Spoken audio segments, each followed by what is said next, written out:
Buonasera, stasera mangiamo un pesce davvero speciale.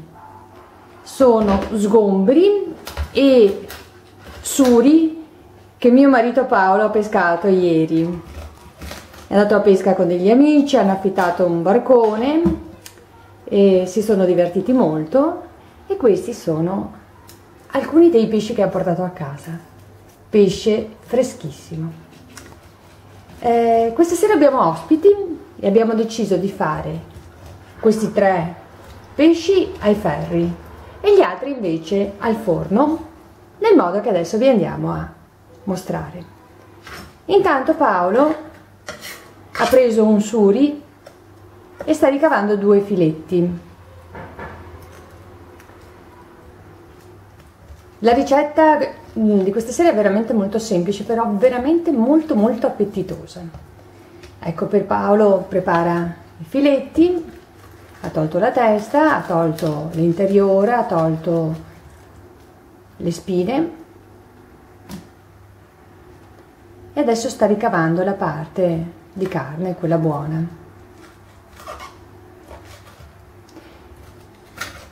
Mentre lui finisce di preparare i filetti, guardiamo gli altri ingredienti, che sono capperi sotto sale che abbiamo già lavato, sciacquato più volte, olive, prezzemolo, qui abbiamo delle altre olive e degli altri capperi sott'olio che ci sono avanzati e quindi mettiamo anche quelli, e poi dei pomodori. Ho preso dei pomodorini e li ho tagliati a pezzi. Qui intanto abbiamo la nostra teglia con alcuni filetti già pronti. Ecco, adesso sono filetti di sgombro e adesso Paolo mette anche i 2 ultimi filetti di suri. Sgombri e suri sono pesce azzurro, quindi pesce che costa poco e che fa molto bene perché ha l'omega 3. Questo poi è un pesce che fa particolarmente bene perché è quello che ha pescato Paolo e quindi è un pesce che ha molto amore. Adesso Paolo mette i pomodori, li distribuisce così un po' dappertutto, sopra il pesce, sulla teglia. Ovviamente la teglia l'abbiamo ricoperta con la carta forno.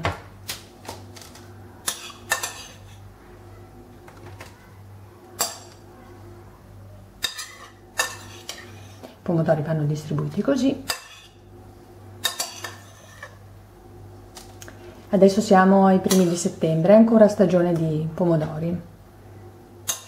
Tra un po' si troveranno soltanto quelli di serra, che non sono più tanto buoni. Io d'inverno non li mangio. Preferisco aspettare quelli di stagione, decisamente più buoni. Però si sa che la dieta italiana è composta di molti pomodori che riusciamo a mettere ovunque. Bene, adesso tocca al prezzemolo.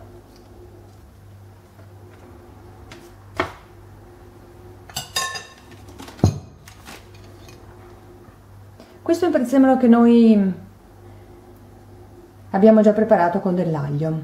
Qui ovviamente si va a gusti. Se ti piace l'aglio puoi mettercelo, altrimenti puoi fare a meno.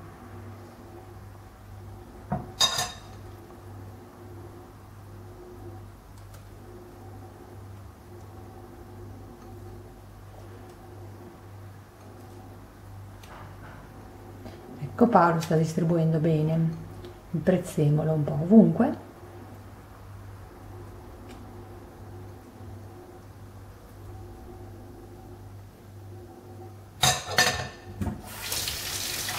Ok, adesso passiamo ai capperi e alle olive.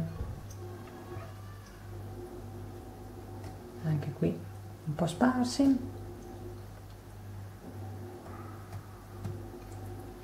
Le olive che usiamo noi sono olive al peperoncino, un po' piccanti.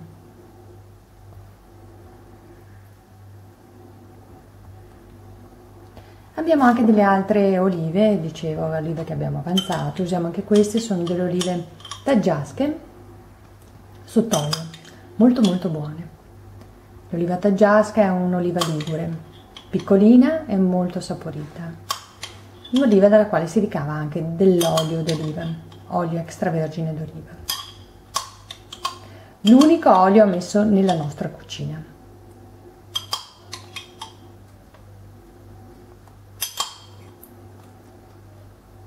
Bene, e adesso tocca ai capperi.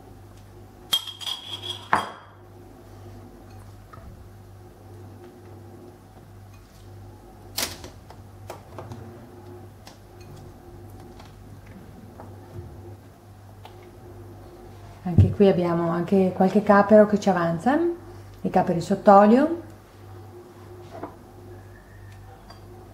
Di solito i caperi sono sotto sale. C'è qualche piccolo produttore che li fa sott'olio, una prelibatezza. Bene, adesso qui è tutto pronto, il nostro bel piatto, lo mettiamo in forno per circa 20 minuti e poi è pronto da mangiare. Come al solito ti facciamo sapere come l'abbiamo trovato, ma secondo me è buonissimo. A presto!